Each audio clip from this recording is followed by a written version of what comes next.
So I had this great opportunity to become a strength coach at a local college preparatory school in the Tampa Bay area. And the school did not have a competitive football team. Their football team was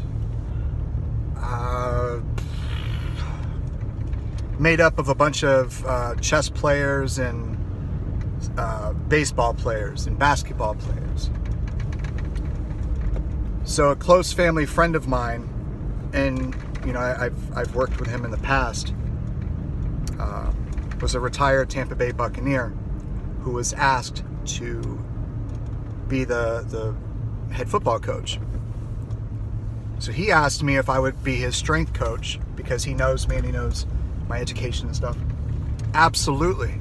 And then I found out, and then him and I found out a couple days later that his ex-teammate, which was Mike Allstott, who's also a friend of mine and a good family friend, was now the head coach of another college preparatory school in the same district on the other side of town. So it was kind of like the rivalry between the two.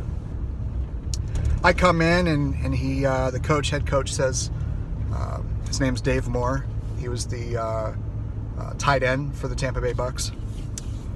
He says, "All right, Josh, what do you want to start with?" And I said, "I just want to watch them. I want to spend a week just observing them in the weight room. I want to observe them when they're outside of school before practice starts, how they're interacting with their friends, how they interact with their parents when they get picked up, how they interact with each other and other athletes, how they interact with each other and the coaching staff while in the dead heat of the summer when everyone is miserable." I wanted to observe them then. And they did not know that I was a strength coach. They just thought that I was a parent of somebody that goes to the school, or a student, a parent of one of the students that are playing ball.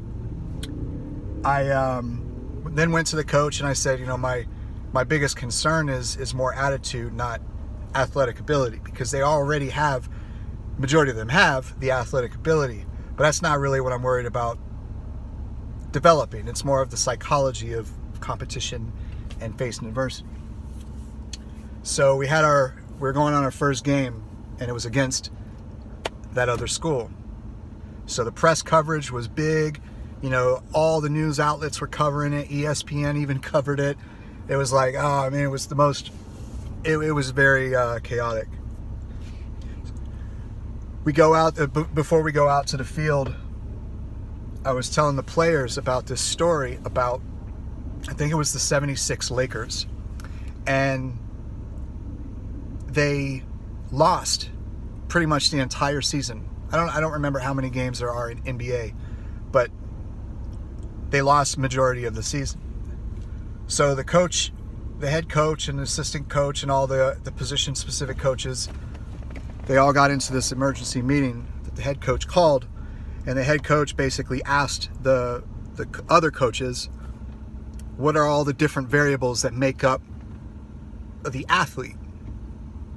Well, you have mental, you have physical. So what can we subdivide physical? We could subdivide physical in speed, linear speed going straight ahead, deceleration, maintaining a top speed, but then being able to slow the body down in locomotion. So you have acceleration, quickness, deceleration, also deceleration, quickness, power, vertical jump power, horizontal or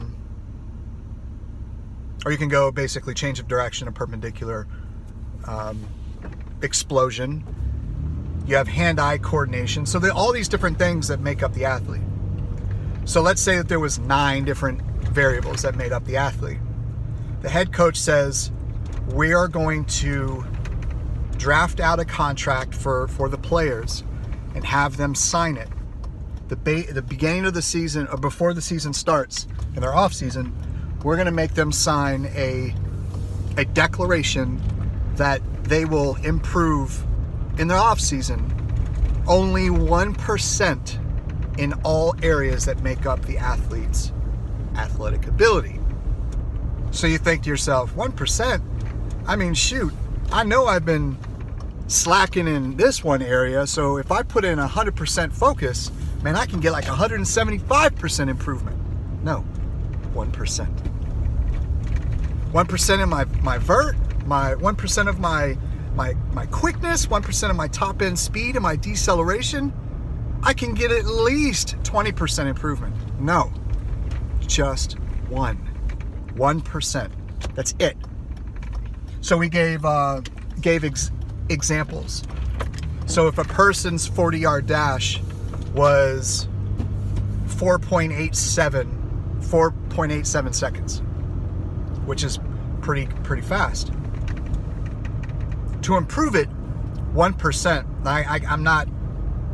I usually use a calculator or use the Excel formulas, but that's a 1% improvement is probably 4.82 seconds or something like that. That's probably even more than 1%. That's probably like 6% improvement. So that being said, we had them draft out the contract, and then we had the players sign it, and of course they all were like, dude, I can do at least 75% in this one. I could do at least 5% in that one. I could do 1%. We went in the season, we lost only one game. Never in the history of this school have we gone that far. I think we were undefeated. We just lost we lost a preseason game because we didn't have enough players. We had to forfeit. But we went undefeated. Dang, I forgot about that. So if you look at all the areas that make up you as an athlete, an e-athlete, an electronic athlete, e-game, sports, as a battle specialist, what can you improve in all the areas that make up your abilities as a War Robot player? What can you improve 1% in? Paying attention to detail, maybe picking the right weapons, the right weapons for the right bot per your skill level, or the right bot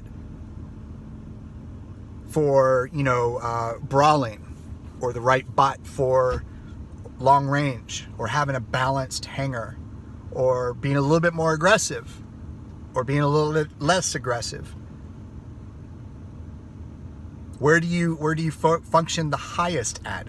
Are you playing with music on and you do pretty good, but have you ever tried with music off and silence, or turn off the game audio and be in silence and solitude?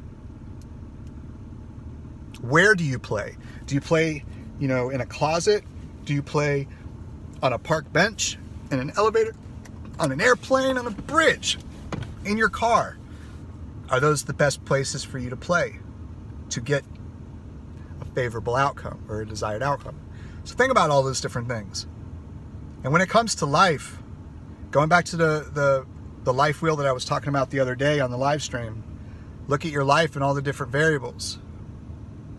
You have relationships, you have education, you have finances, career, education. Yeah, I think I said education.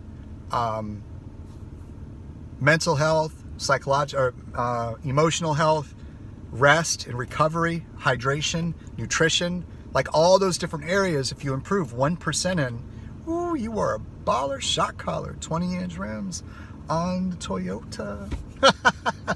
All right, I'll talk to you guys soon, and I hope you're having a wonderful day, and I hope you, your friends, and family are happy, healthy, and safe. Peace, y'all.